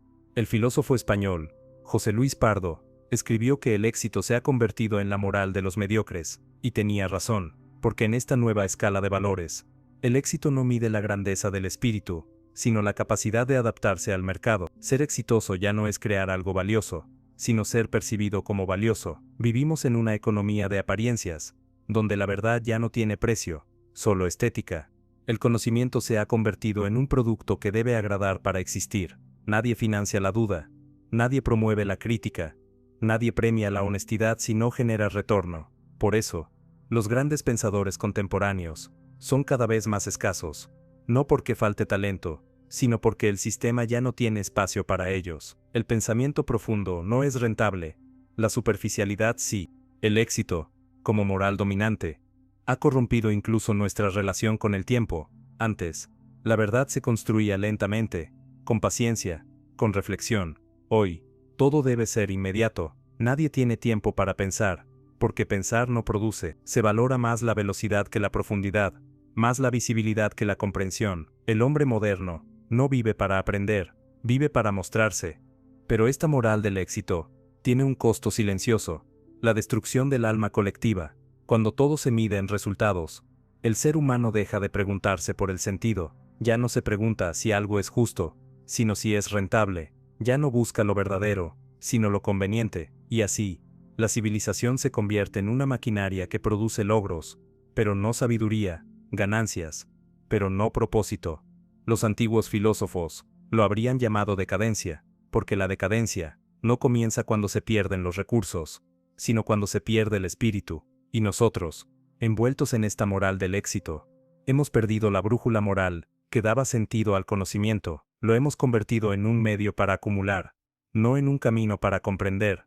La caída del conocimiento no se produce cuando se deja de estudiar, sino cuando se estudia solo para triunfar, cuando la sabiduría se mide por su capacidad de generar dinero, cuando la verdad deja de ser un valor y se convierte en una herramienta. Entonces, el conocimiento deja de elevar al ser humano y empieza a degradarlo, porque la moral del éxito es la máscara más sofisticada del vacío. Promete libertad, pero fabrica dependencia, promete realización, pero engendra ansiedad, promete sentido, pero solo ofrece aplausos, y al final, cuando la ilusión se derrumba, queda la misma pregunta que ha perseguido a toda civilización antes de caer. ¿Qué nos queda cuando la verdad ya no sirve para vivir, sino para vender? Vivimos en un tiempo donde el brillo importa más que la verdad, una época en la que las apariencias han reemplazado a la esencia, y el conocimiento se ha transformado en una máscara que usamos para ser vistos, no para entender. La sociedad moderna es una inmensa representación teatral, donde cada persona interpreta el papel que el sistema espera de ella: el profesional exitoso, el ciudadano responsable, el intelectual informado, el joven prometedor. Pero detrás del maquillaje de la eficiencia y la retórica del progreso, se esconde una profunda crisis de sentido. El conocimiento, que alguna vez fue el espejo donde el ser humano se miraba para conocerse, hoy es solo un disfraz. Se acumulan títulos, se memorizan teorías, se recitan conceptos, pero el alma, la que comprendía el valor del silencio, la duda y la contradicción, ha sido expulsada del escenario. Saber se volvió una performance, el pensador, un actor, y la verdad, una escenografía. Cada época ha tenido su forma de hipocresía, pero la nuestra ha alcanzado un nivel de perfección inédita. Antes, se fingía fe, ahora se finge conocimiento. Se presume de saber, de estar informado, de tener opinión sobre todo, pero la mayoría repite ideas ajenas, palabras recicladas, fragmentos de discursos que no comprende del todo. El mundo está lleno de voces que hablan, pero vacío de mentes que piensan. Esta es la paradoja de la era moderna. Todos opinan, nadie comprende, todos dicen, pocos reflexionan. La información abunda, pero la comprensión escasea. Las conversaciones son ecos de ideas sin raíces, los debates, repeticiones de narrativas preconstruidas. Las personas creen pensar libremente, cuando en realidad interpretan un guión invisible, que dicta lo que es correcto sentir, decir y desear. La sociedad de las máscaras es el resultado de siglos de entrenamiento en la apariencia. Desde la escuela, se nos enseña a responder, no a preguntar, a tener la respuesta correcta, no la duda honesta. Crecemos creyendo que la seguridad es más valiosa que la profundidad, y así, aprendemos a fingir certeza, incluso cuando estamos vacíos, a mostrar convicción incluso cuando no comprendemos. En este teatro global, el conocimiento ya no se usa para iluminar, sino para impresionar. Saber se ha vuelto un gesto de estatus, una herramienta de posicionamiento. El intelectual moderno ya no busca la verdad, busca reputación. El académico no investiga para comprender, sino para ser citado. El político no estudia para servir, sino para justificar. La sabiduría ya no se mide por su profundidad, sino por su visibilidad. Y lo más trágico es que esta falsificación del conocimiento no es solo un problema intelectual, sino moral, porque cuando fingimos saber, dejamos de buscar. Cuando aparentamos comprender, dejamos de escuchar. Cuando fingimos pensar, dejamos de sentir. Nos convertimos en autómatas racionales, llenos de datos y vacíos de sentido. La sociedad de las máscaras no necesita censura, porque ya se censura sola. Nadie se atreve a decir, no sé, porque el no sé es visto como debilidad. La duda, que alguna vez fue el inicio del pensamiento, hoy se percibe como ignorancia. La modestia intelectual ha sido reemplazada por la arrogancia del simulacro. Todo el mundo pretende tener una respuesta, aunque el alma grite en silencio que no comprende nada. El filósofo Søren Kierkegaard lo advirtió hace más de un siglo. La mayoría de los hombres no se atreven a ser ellos mismos, porque ser uno mismo exige pensar. En nuestra época, esa afirmación se ha convertido en profecía. Pensar de verdad exige despojarse de las máscaras, enfrentarse a la propia ignorancia, aceptar que el conocimiento auténtico duele, pero en un mundo que vive de la comodidad y del aplauso, pocos están dispuestos a pagar ese precio. Esta sociedad maquillada celebra el conocimiento visible, pero desprecia el pensamiento invisible, premia la oratoria, pero no la introspección, aplaude la opinión, pero no la duda, y así, los hombres se llenan de máscaras, una para el trabajo, otra para la familia, otra para las redes, otra para la conciencia, hasta que ya no saben cuál es la verdadera. Se confunde la identidad con el personaje, la conciencia con la imagen, y el resultado es una humanidad fragmentada, personas que parecen saberlo todo, pero que no comprenden quiénes son, profesionales que dominan herramientas, pero desconocen su propósito, ciudadanos informados, pero moralmente confundidos, estudiantes con memoria, pero sin pensamiento, una civilización que presume inteligencia, pero vive anestesiada por la superficialidad. Esta es la gran tragedia de nuestro tiempo. Confundimos el conocimiento con la representación del conocimiento. Nos importa más parecer sabios que serlo. Preferimos la ilusión de la claridad a la oscuridad de la búsqueda, y así, el mundo se llena de expertos vacíos, de líderes huecos, de intelectuales sin alma. En este contexto, la verdad se vuelve peligrosa, no porque contradiga al poder, sino porque desnuda las máscaras. Quien se atreve a decir la verdad, no solo desafía al sistema, sino también al espejo en el que todos se miran. Por eso la verdad es marginada, y los falsos sabios son celebrados, porque la verdad no vende, pero las apariencias sí. El conocimiento, cuando se usa como disfraz, se convierte en una forma de mentira, una mentira elegante, académica, socialmente aceptada, pero mentira al fin. Es el engaño de creer que saber es lo mismo que comprender, y que hablar es lo mismo que pensar. En esa ilusión, el alma humana se pierde lentamente. Y sin embargo, no todo está perdido. Siempre habrá quienes se atrevan a romper el espejo, a quitarse la máscara, a decir, no sé, y volver a aprender desde el silencio. Ellos son los verdaderos herederos del conocimiento, los que aún entienden que la verdad no busca admiración, busca libertad. Porque en un mundo donde todos fingen saber, el simple acto de pensar honestamente es un acto de rebelión. El ruido es el nuevo lenguaje de nuestra civilización, ruido en los discursos, ruido en los medios, ruido en las mentes. Vivimos rodeados de sonidos, imágenes, mensajes y estímulos, que nos bombardean cada segundo, pero que no dicen nada. La humanidad ha aprendido a comunicarse sin comprender, a hablar sin pensar, y a escuchar sin sentir. Esta es la era del vacío, una época donde la abundancia de información ha devorado el silencio necesario para la sabiduría. Durante siglos, el pensamiento se cultivaba en la pausa. Las grandes ideas nacían del retiro, del silencio, de la contemplación. Sócrates meditaba caminando, Descartes, en la soledad de su habitación, Nietzsche, en las montañas, Jung, en su torre aislada. Todos sabían que para escuchar la verdad, primero había que apagar el ruido del mundo. Pero hoy, el silencio ha sido criminalizado. Quien calla es sospechoso, quien reflexiona, lento, quien duda, débil. En la cultura del vacío, pensar es una amenaza al flujo de estímulos que sostiene el sistema. Porque el ruido no es casual, es la estrategia más eficaz para evitar la conciencia. Una mente distraída no cuestiona, no busca, no recuerda. El poder no necesita censurar lo que no te deja oír, basta con llenarte de estímulos, hasta que tu mente se rinda. La saturación reemplaza a la represión, la distracción sustituye a la censura, y así, el conocimiento deja de ser profundo, para convertirse en instantáneo, superficial y desechable. La cultura contemporánea se sostiene sobre esa distracción permanente. Se aplaude la velocidad, la novedad, lo viral. Las ideas ya no necesitan ser verdaderas, solo deben ser visibles. El pensamiento se mide en segundos, el interés en clics, la atención en métricas. Todo lo que no puede consumirse rápidamente se considera aburrido. En esta lógica, el conocimiento reflexivo muere ahogado bajo el tsunami de lo inmediato.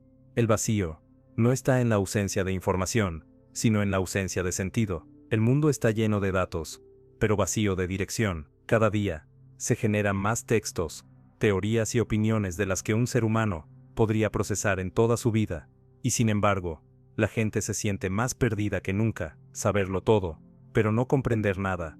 Esa es la enfermedad espiritual de nuestra era.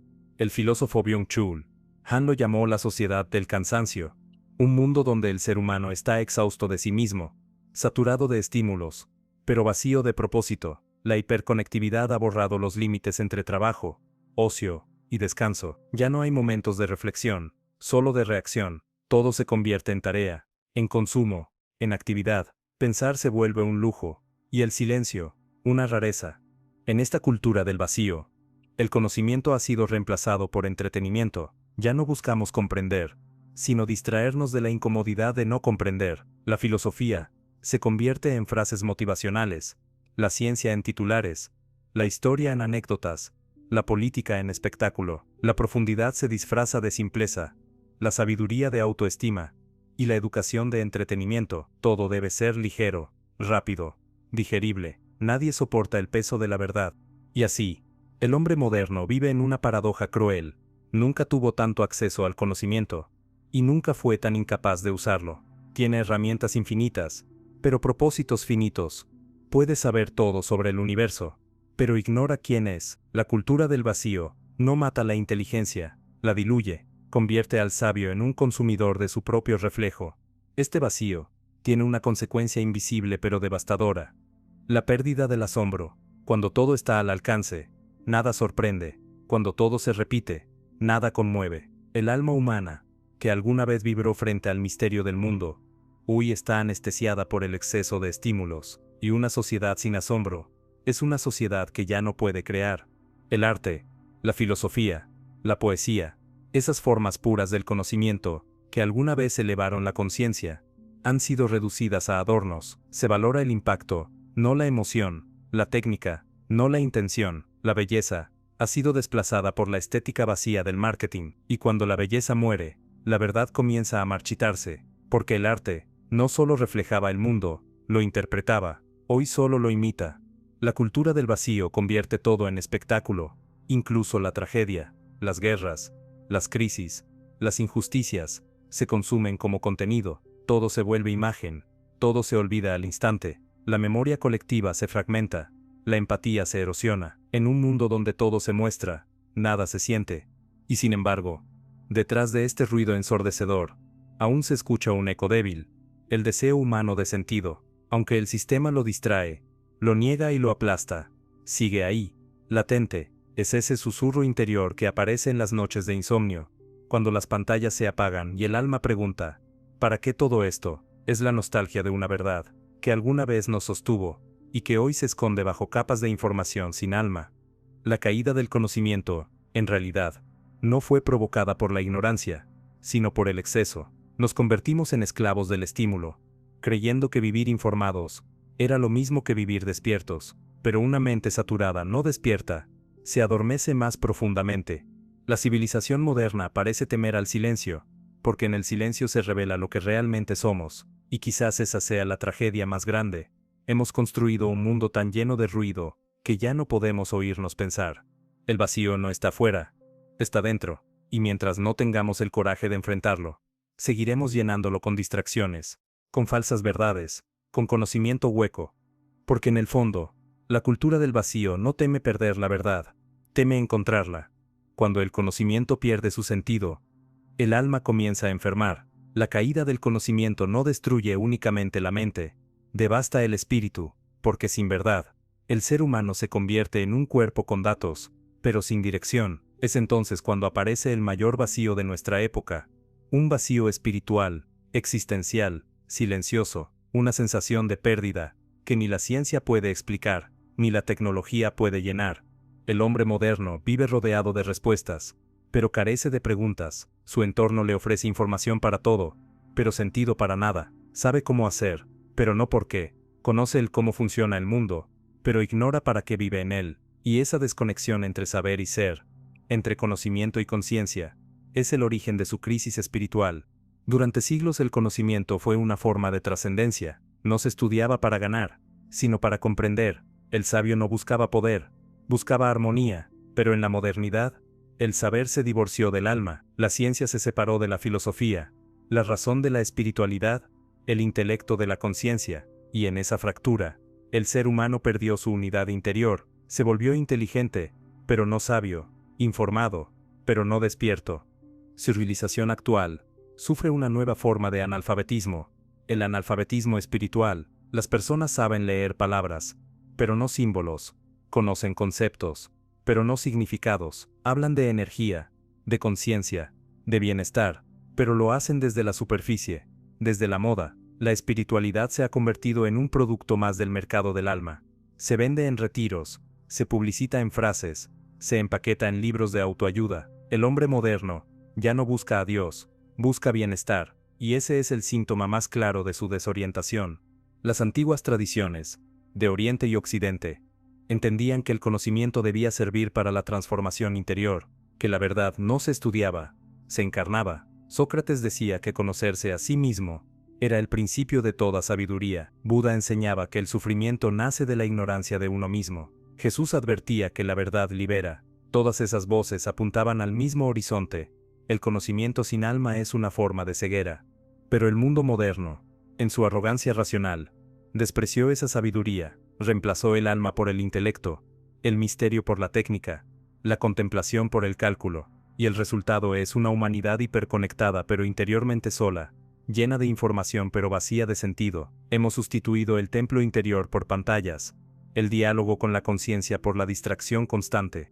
El filósofo Viktor Frankl, sobreviviente de los campos de concentración, lo dijo con una claridad que aún resuena: el hombre no sufre por falta de placer, sino por falta de sentido. Esa falta de sentido es la herida abierta del siglo XXI. No es un problema económico, ni político, ni tecnológico, es un problema espiritual. Hemos dejado de preguntarnos, ¿qué significa vivir? La ciencia puede decirnos cómo nació el universo, pero no por qué existe. Puede describir la mente, pero no el alma. Puede explicar la vida, pero no el propósito. En su afán por dominar la materia, el hombre olvidó que también es espíritu, y cuando un ser espiritual se olvida de su naturaleza, se vacía por dentro, aunque esté rodeado de logros. Por eso tantos hombres y mujeres hoy Viven en un estado de ansiedad crónica, en una sensación permanente de carencia. No les falta comida, ni confort, ni información, les falta sentido, y ese vacío se manifiesta como depresión, apatía, adicción, miedo. Es la enfermedad invisible de una civilización que lo tiene todo, excepto dirección. El alma del hombre moderno está agotada, cansada de correr sin saber a dónde, saturada de estímulos, pero hambrienta de silencio. Busca respuestas en lo externo, cuando las preguntas nacen en lo interno. La caída del conocimiento ha creado una paradoja existencial. Sabemos mucho sobre el mundo, pero casi nada sobre nosotros mismos. Este colapso espiritual no es nuevo. Ocurre cada vez que la humanidad confunde el conocimiento con el poder. Egipto cayó cuando sus sacerdotes olvidaron el sentido de los símbolos que custodiaban. Roma se desplomó cuando su grandeza material superó su virtud moral. Nuestra civilización repite el mismo destino, pero con otro rostro, el de la arrogancia tecnológica y la desnutrición del alma. Sin embargo, toda crisis es también una oportunidad. En medio del derrumbe, algunos han comenzado a despertar. Son aquellos que se atreven a detenerse, a dudar, a sentir el peso del silencio. Los que entienden que el conocimiento sin compasión destruye, y que la inteligencia sin conciencia esclaviza. Los que reconocen que no hay progreso real si el alma no evoluciona junto con la mente. Esta crisis espiritual es, en realidad, un llamado, un recordatorio ancestral de que el conocimiento nació para elevarnos, no para explotarnos, que aprender debería conducirnos al asombro, no a la soberbia, que el verdadero sabio no acumula datos, sino profundidad, que la verdad no se compra, se encarna. El camino de regreso no está en más información, sino en más introspección, no en conquistar el mundo, sino en comprenderlo desde dentro. Tal vez por eso, en medio del ruido y la confusión, el alma humana empieza a murmurar otra vez, empieza a recordar algo que había olvidado, que el conocimiento solo tiene sentido cuando está al servicio de la verdad, y que la verdad solo ilumina cuando nace del espíritu. La caída del conocimiento no es el final, sino una advertencia. Es el anuncio de que la humanidad ha llegado al límite de su arrogancia, y debe volver a mirar hacia adentro, porque todo imperio exterior comienza a desmoronarse cuando el imperio interior ha caído. Y quizás, cuando comprendamos eso, volveremos a lo que siempre debimos ser, seres que buscan la verdad no para tener razón, sino para despertar. Toda decadencia guarda en su interior una semilla de renacimiento. Cada vez que una civilización se hunde en la confusión, surge, silenciosa, una minoría que empieza a recordar. Recordar no en el sentido de acumular datos, sino de volver a unir lo que fue separado, la mente y el alma, la razón y la intuición, el conocimiento y la verdad. Y eso es precisamente lo que comienza a gestarse en medio del colapso actual, un despertar interior que el sistema no puede controlar, porque no pertenece a ninguna institución, religión ni ideología. El despertar no empieza con una revolución externa, sino con una incomodidad profunda. Es ese instante en que el individuo, cansado de la saturación, percibe el vacío detrás del ruido, cuando se da cuenta de que sus logros no lo llenan, que sus ideas ya no lo sostienen, que las respuestas que antes lo tranquilizaban ahora le parecen huecas. Es ahí donde comienza el verdadero conocimiento, en la grieta, en la duda, en el silencio que sobreviene cuando todo lo demás se derrumba. El filósofo Carl Jung decía que nadie se ilumina imaginando figuras de luz, sino haciendo consciente la oscuridad. Ese proceso es el núcleo del despertar. No se trata de buscar fuera, sino de mirar dentro, de confrontar la sombra que hemos ignorado por siglos. La ignorancia emocional, la desconexión espiritual, el ego que convirtió la verdad en mercancía. Cuando el hombre se atreve a mirar esa sombra sin temor, comienza a recordar lo que realmente es. La caída del conocimiento, en el fondo, no es una tragedia, es una purificación, es el derrumbe de una torre construida sobre mentiras convenientes, es la oportunidad para volver a empezar desde lo esencial, desde la humildad de no saber, porque solo quien reconoce su propia ignorancia puede comenzar a comprender, y ese reconocimiento, aunque duela, es el primer acto de sabiduría auténtica. El despertar contemporáneo no ocurre en templos ni universidades. Ocurre en la mente de quienes se cansaron de vivir dormidos, en quienes ya no soportan el ruido, ni el cinismo, ni la superficialidad, en quienes, al mirar el vacío del mundo moderno, no huyen, sino que lo atraviesan, porque entienden que el vacío no es un enemigo, es el espacio donde la verdad puede volver a respirar. Este despertar no es masivo ni visible, No necesita pancartas ni discursos, se manifiesta en gestos pequeños pero trascendentales. Una persona que apaga el ruido para pensar. Un joven que elige leer en lugar de reaccionar. Un trabajador que comienza a preguntarse si lo que hace tiene sentido. Un maestro que enseña a dudar y no solo a repetir. Un alma que, en medio del caos, recuerda que hay algo más grande que la utilidad del sentido. En este nuevo ciclo, el conocimiento deja de ser acumulación, para convertirse en transformación. Ya no sirve aprender para dominar, sino para despertar. La verdad deja de ser rentable, pero vuelve a ser necesaria. Se revaloriza el silencio, la lentitud, la contemplación. El hombre empieza a redescubrir la sabiduría ancestral, que el sistema había enterrado, que el mundo no se comprende desde la mente sola, sino desde la unión entre pensamiento y conciencia. El despertar no consiste en negar el progreso, sino en humanizarlo. No se trata de destruir el conocimiento, sino de devolverle su alma, de hacer que la ciencia vuelva a servir a la vida, que la educación vuelva a formar seres libres, que la economía vuelva a estar al servicio del bienestar humano, y no del consumo. Es el retorno del espíritu a las estructuras que lo habían expulsado. Y aunque este cambio parezca invisible, ya está ocurriendo. Cada vez más personas comienzan a mirar la información con distancia, a cuestionar los discursos, a desconfiar de las narrativas cómodas. No lo hacen por rebeldía vacía, sino por una intuición más profunda. Sienten que algo no encaja, que el mundo se ha vuelto demasiado ruidoso para ser real, y en esa sospecha comienza el despertar. Quizás esta generación no será la que restaure la sabiduría, pero será la que la redescubra, porque toda oscuridad tiene un límite, y cuando la mentira se vuelve insostenible, la verdad regresa por necesidad. El alma humana, aunque adormecida, no puede vivir eternamente en la simulación. Tarde o temprano, la conciencia se revela. El filósofo Krishnamurti lo dijo con una claridad inquebrantable. No es signo de buena salud estar bien adaptado a una sociedad profundamente enferma, y esa frase resume el espíritu de este despertar. Quien despierta, deja de querer encajar, porque comprende que el precio de encajar es perderse. Prefiere ser consciente en soledad que adormecido en masa. El despertar, entonces, no es un fenómeno místico, sino un acto de honestidad radical. Es mirar al mundo con ojos nuevos, sin máscaras, sin las categorías que el poder impuso. Es aceptar que el conocimiento no sirve de nada, si no nos hace más humanos, más libres, más compasivos. Es entender que la sabiduría no está en los datos, sino en la forma en que miramos la vida. El sistema no teme a los rebeldes que gritan, teme a los conscientes que piensan, porque el pensamiento libre no se puede comprar ni controlar. La conciencia no obedece a ideologías, ni algoritmos, es autónoma, silenciosa, indomable, y cuando el ser humano vuelve a habitar ese espacio interior, el poder pierde su dominio.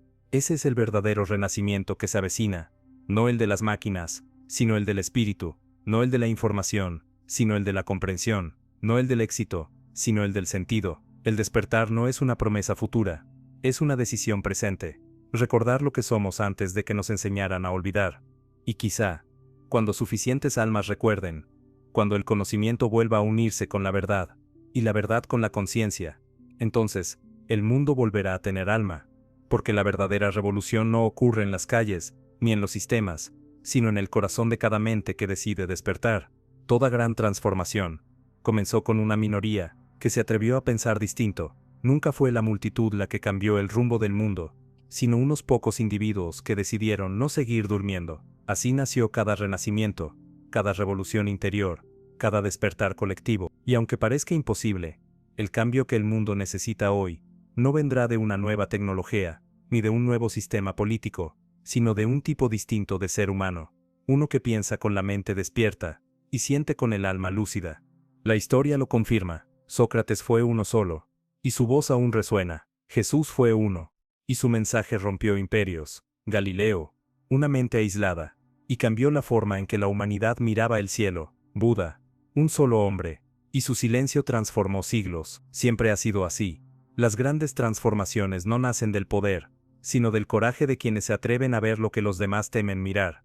Hoy vivimos en una época donde el valor más grande no es la información, sino la lucidez, porque en un mundo saturado de mentiras rentables, pensar con claridad se convierte en un acto de resistencia. Esta minoría consciente que empieza a surgir no se organiza con pancartas ni ideologías, sino con una sensibilidad común, El rechazo al vacío, la necesidad de sentido, el hambre de autenticidad, son los que miran al mundo y sienten que algo esencial se perdió. El renacimiento que se aproxima no será visible de inmediato, no se transmitirá en los noticieros, ni se celebrará con desfiles, será silencioso, íntimo, espiritual, nacerá en bibliotecas, en conversaciones honestas, en maestros que enseñen a dudar, en jóvenes que se atrevan a desconectarse del ruido para volver a pensar, en personas que entiendan que la verdad no necesita ser rentable para ser sagrada. Esta minoría lúcida está reconstruyendo, poco a poco, los cimientos de un nuevo conocimiento, uno que no se mide en estadísticas, sino en profundidad, que no se vende, sino que se comparte, que no se busca para dominar, sino para comprender, un conocimiento que vuelve a ser humano, que une la razón con la compasión, la lógica con la conciencia.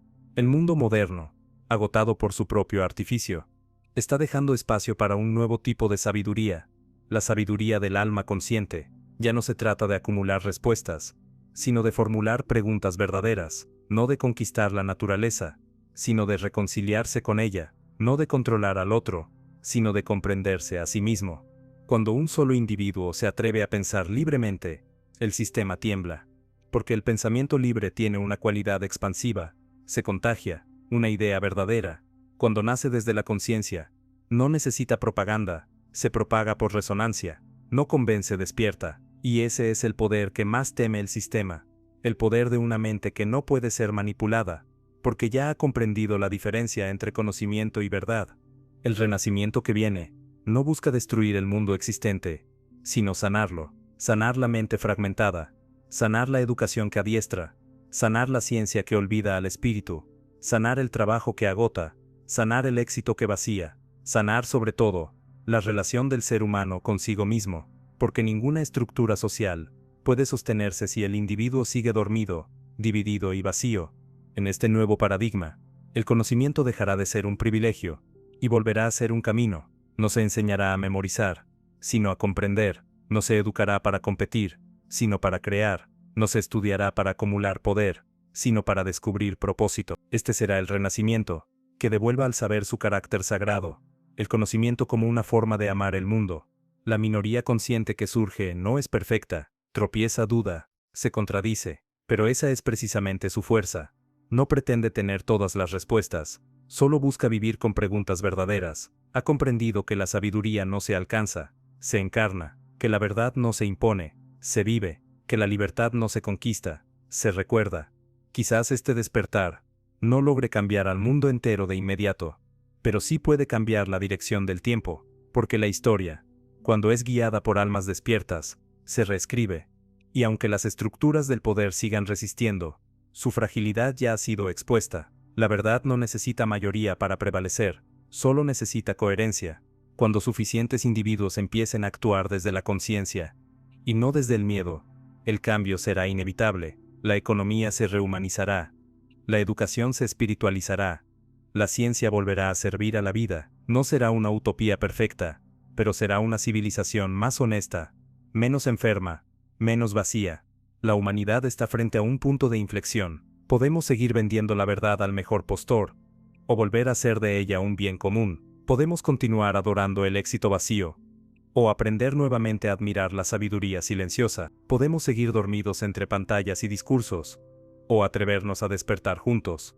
El renacimiento no vendrá de los gobiernos, ni de las instituciones, vendrá del alma de aquellos que, mirando el abismo del vacío moderno, se atreven a decir: no quiero sobrevivir dormido, quiero vivir consciente, porque al final, todo el poder del mundo no podrá sostener una mentira que ha perdido su alma, y cuando esa alma despierte, la verdad volverá a ser lo más valioso que existe.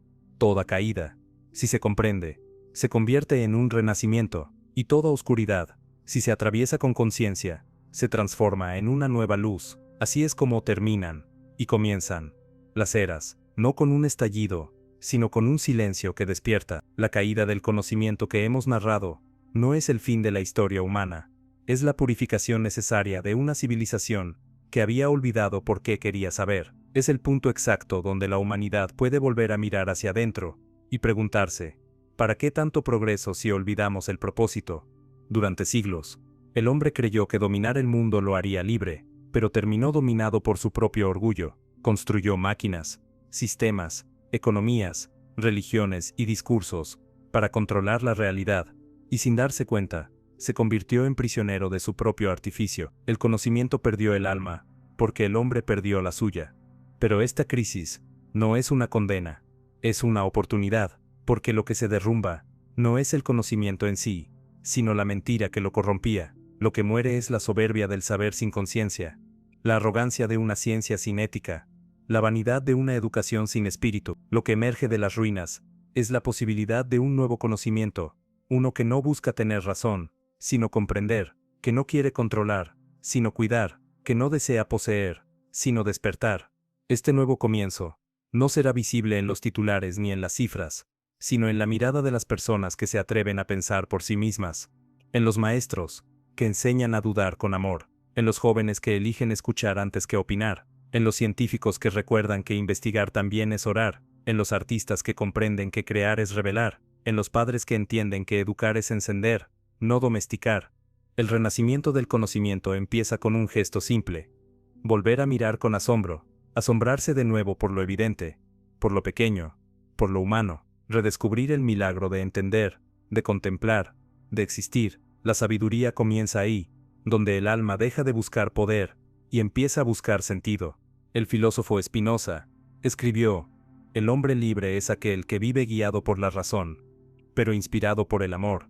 Esa frase resume el horizonte que nos espera. El conocimiento que viene no será técnico, será humano, no será acumulativo, será integrador, no será competitivo, será compasivo. Y esa integración entre mente y alma no solo reconstruirá el pensamiento, sino también el corazón del mundo.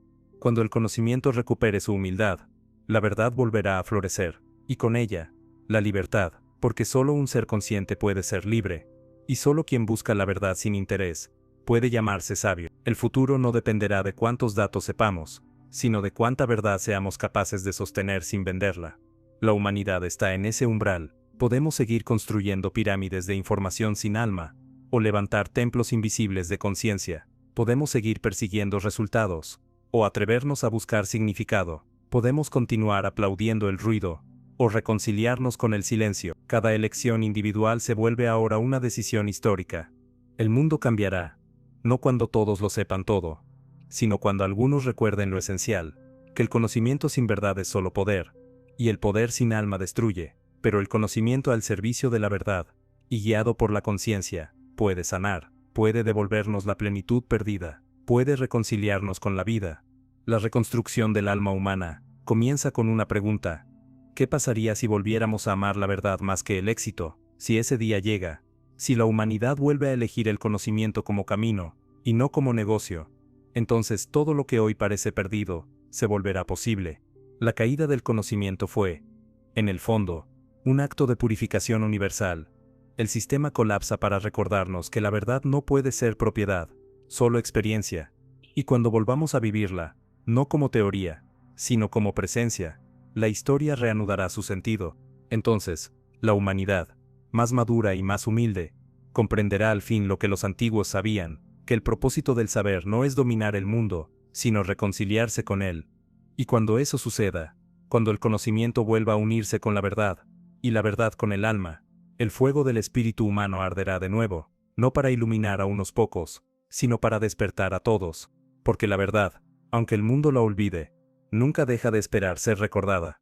Y así, después de recorrer los siglos, las ruinas y los espejos, entendemos que la historia de la humanidad no es la historia del progreso, sino la historia del olvido y del recuerdo, olvido de lo esencial, recuerdo de lo eterno. Caímos muchas veces, confundiendo poder con sabiduría, éxito con sentido, información con verdad, pero en cada caída, una chispa sobrevivió, la chispa del espíritu humano que se niega a olvidar quién es.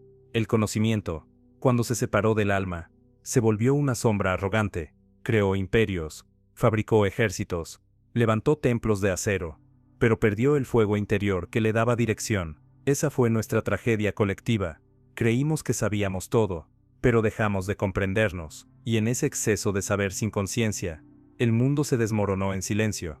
Sin embargo, en las profundidades del colapso donde ya nada parece tener sentido, el alma humana empieza a despertar, Comienza a recordar que saber no es acumular, sino despertar, que aprender no es repetir, sino recordar lo que el alma ya sabía. Empieza a comprender que la verdad nunca se perdió, solo fue silenciada bajo capas de ruido, de codicia y de miedo. El nuevo renacimiento que se avecina no se construirá con máquinas ni con teorías, sino con seres humanos que piensen con el corazón y sientan con la mente, con aquellos que ya no busquen tener razón, sino comprender, que ya no aspiren a controlar, sino armonizar, que ya no deseen vencer, sino despertar. El conocimiento que viene será humilde, compasivo, silencioso. Será el regreso del pensamiento como arte sagrado, de la educación como acto de libertad, de la ciencia como contemplación de la belleza, de la verdad como compromiso con la vida. Será la unión de todo lo que se fragmentó, cuerpo y espíritu, razón y emoción, materia y alma. Cuando ese día llegue, cuando el conocimiento vuelva a tener alma, la humanidad no necesitará héroes ni profetas, bastará con hombres y mujeres conscientes, dispuestos a vivir en coherencia con lo que saben. Seremos testigos de un cambio invisible, pero profundo, el paso del saber útil al saber vivo, del ruido a la comprensión, del miedo a la lucidez, porque el verdadero conocimiento no busca fama ni recompensa, busca despertar, y cada mente que despierta ilumina un poco más la oscuridad colectiva. La caída del conocimiento fue, en realidad, el amanecer de la conciencia, el punto donde el hombre deja de mirar al mundo como algo que debe conquistar, y empieza a reconocerlo como un reflejo de sí mismo, donde la verdad deja de ser rentable, y vuelve a ser sagrada. Y quizás, cuando la humanidad recuerde eso, el silencio volverá a ser maestro, el alma volverá a ser escuela, y la verdad volverá a ser hogar.